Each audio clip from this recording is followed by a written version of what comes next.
ओम अज्ञानतिमिरन्धस्य ज्ञानाञ्जनशलाकया चक्षुरुन्मीलितं येन तस्मै श्रीगुरुवे नमः। नमो ओम विष्णुपदाय कृष्णप्रेष्ठाय भूतले श्रीमते भक्तिवेदांत स्वामिन् इति नामिने। नमस्ते सरस्वती देवे गौरवाणी प्रचारिणे निर्विशेषा शून्यवादी पाश्चात्य देशतारिणे। जय श्री कृष्ण चैतन्य प्रभु नित्यानंद श्री अद्वैत गदाधर श्रीवासदि गौरभक्तवृंद। हरे कृष्णा कृष्ण कृष्ण हरे हरे, हरे राम राम राम हरे हरे। हरे कृष्णा। तो हिरण्यकशिपु अनेकों प्रकार की प्रार्थना के द्वारा ब्रह्मा जी को संतुष्ट करते हैं। ये प्रार्थना करते समय हिरण्यकशिपु की ये तो समझ में आ गया है कि स्वयं ब्रह्मा जी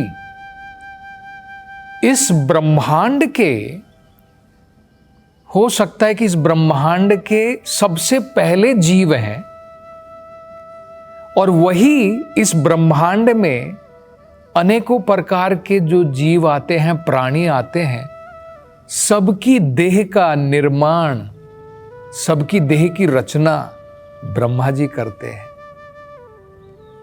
लेकिन उनकी ये समझ में आ गया कि जब इस ब्रह्मांड का अंत हो जाता है, जब पूर्ण प्रलय होती है, आंशिक प्रलय नहीं, आंशिक प्रलय कब होती है? ब्रह्मा जी की हर एक रात को आंशिक प्रलय होती है, लेकिन ब्रह्मा जी के 100 साल पूरे होने के बाद में पूर्ण प्रलय हो जाती है। ये पूरा ब्रह्मांड जो है, इसमें पानी भर जाता है और कोई भी जीव जीवित नहीं रहता है।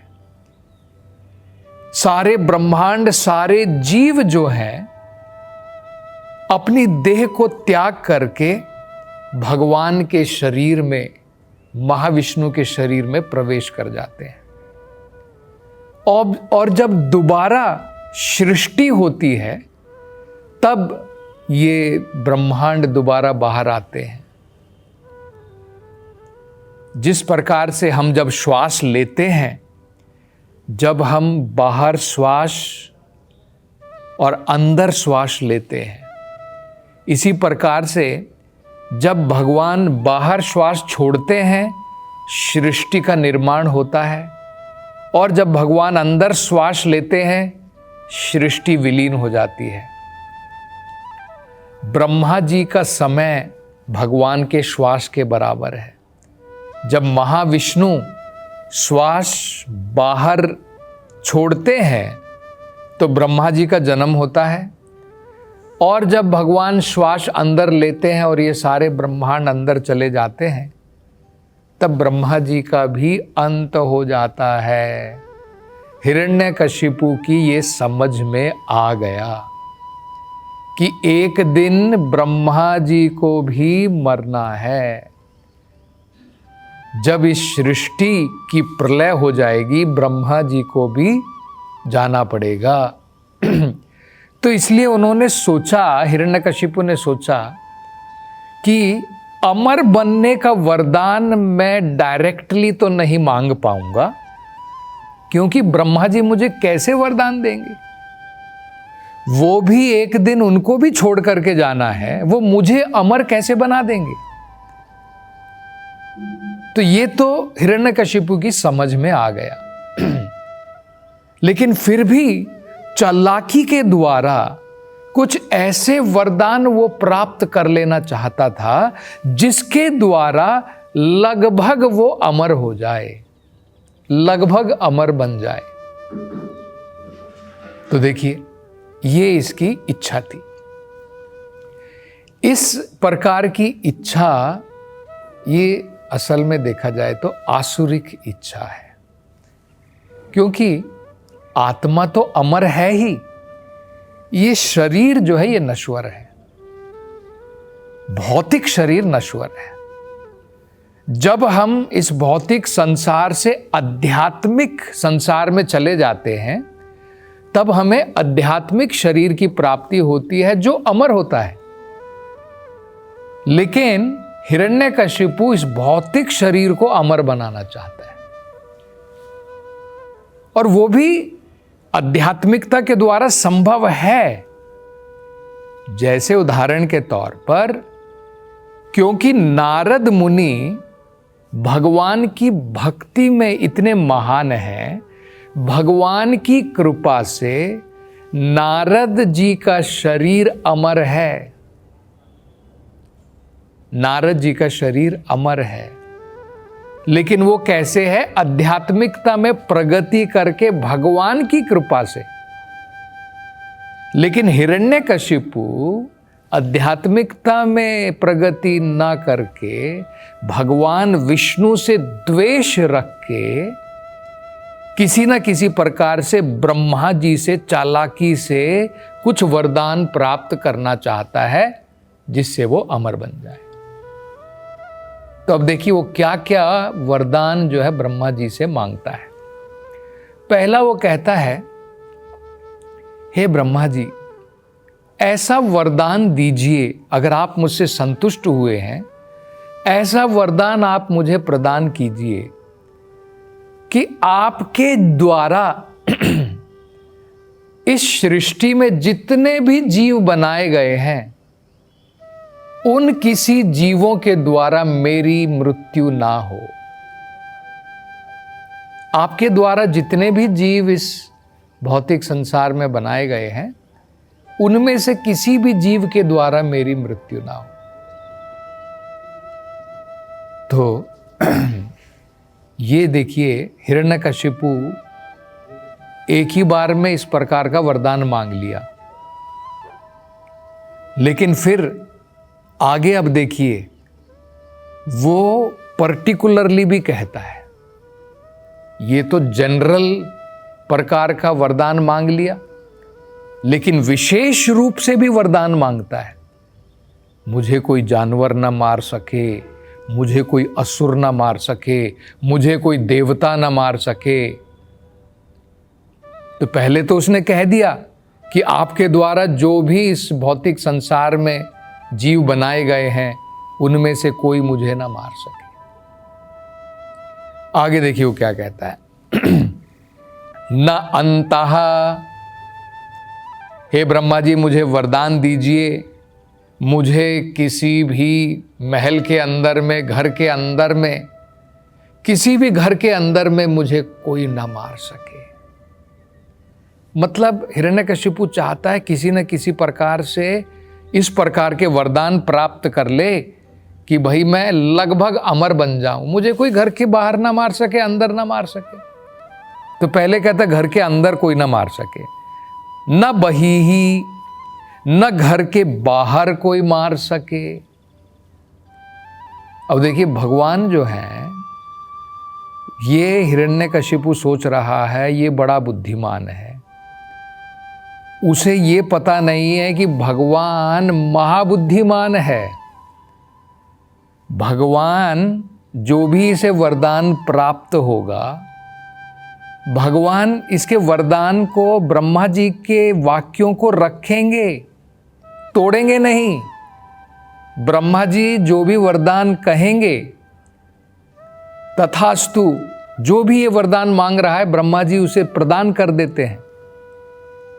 और ब्रह्मा जी के शब्दों को रख करके भी, उसका मान रख के भी भगवान जो है हिरण्यकशिपु का वध कर देंगे।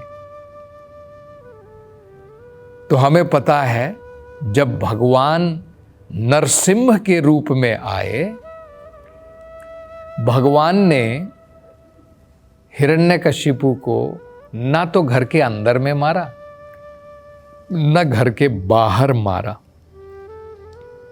भगवान ने हिरण्यकशिपु को दरवाजे पर मारा, द्वार पर। जो ना अंदर है ना बाहर है। तो ना अंतः ना बही, ना बाहर कोई मार सके। दिवा, मुझे दिन के समय में कोई ना मार सके। नक्तम, और रात के समय भी मुझे कोई ना मार सके। तो हम देखते हैं कि भगवान नरसिम्हा ने जब हिरण्यकशिपु का वध किया, वो समय ना तो दिन था और ना वो रात्रि थी, वो संध्या काल थी।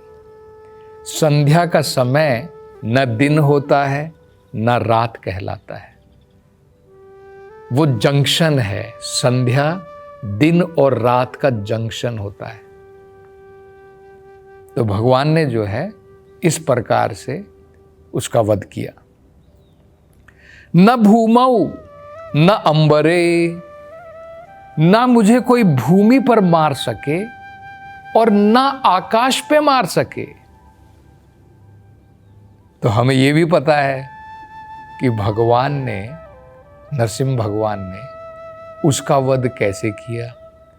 न भूमि के ऊपर उसको मारा, न आकाश में मारा। भगवान ने अपनी जंघा के ऊपर उसको जो है मारा। न नराह न मृगाह, और वो कहता है ना कोई मुझे मनुष्य मार सके, ना कोई मुझे जानवर मार सके। अब देखिए, जानवर से खासकर उसे बहुत भय हो गया था, क्योंकि भगवान विष्णु ने वराह का रूप धारण करके उसके भाई हिरण्याक्ष को मारा था। तो क्लियरली उसने कह दिया, ना मुझे कोई जानवर मार सके, ना मुझे कोई मनुष्य मार सके। तो जब भगवान ने नरसिम्हा का अवतार लिया, ना तो वो मनुष्य थे ना वो जानवर थे। भगवान जो है नरहरि, भगवान या नरसिम्हा आधे नर और आधे सिंह के रूप में थे। तो ना वो नर थे ना वो सिंह थे, इसलिए भगवान ने नरसिम्हा का रूप धारण करके हिरण्यकशिपु का वध किया था। और देखिए क्या कहता है, अन्य अस्मात्। अन्य अस्मात् का मतलब होता है इस जगह को छोड़ करके और बहुत सारे लोक हैं। स्वर्ग लोक हैं, इधर के लोक हैं, उधर के लोक हैं, पाताल के भी बहुत सारे लोक हैं, या फिर हमारे राज्य को छोड़ करके प्रदेश वाले भी बहुत सारे जीव होते हैं। न अन्य अस्मात्, और कोई भी बाहर का व्यक्ति जो है वो भी मुझे ना मार सके। न आयुधाः, न ही किसी प्रकार के आयुध, किसी भी प्रकार के शस्त्रों के द्वारा मेरी मृत्यु हो। क्योंकि अब हो सकता है, देखिए हिरण्यकशिपु कितनी चालाकी कर रहा है। वो सोच रहा है कि वो बहुत चालाक है, क्योंकि वो सोच सकता है कि भाई ठीक है, मैंने ये वरदान तो मांग लिया कि कोई जानवर मुझे ना मार सके। तो भगवान विष्णु, उन्होंने वराह का रूप धारण किया था मेरे भाई को मारने का, तो अब मैंने अपनी प्रोटेक्शन कर ली है। भगवान अब जानवर का रूप लेकर तो मुझे नहीं मार पाएंगे।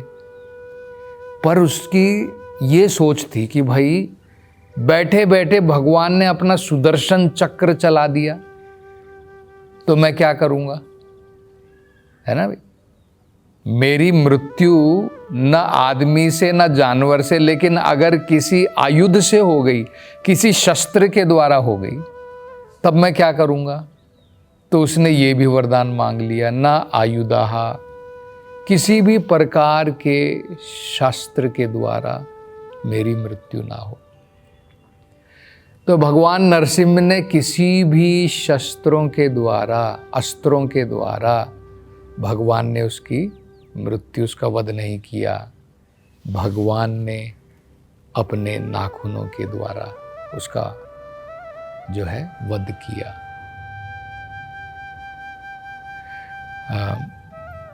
जयदेव गोस्वामी का जो एक बड़ा अद्भुत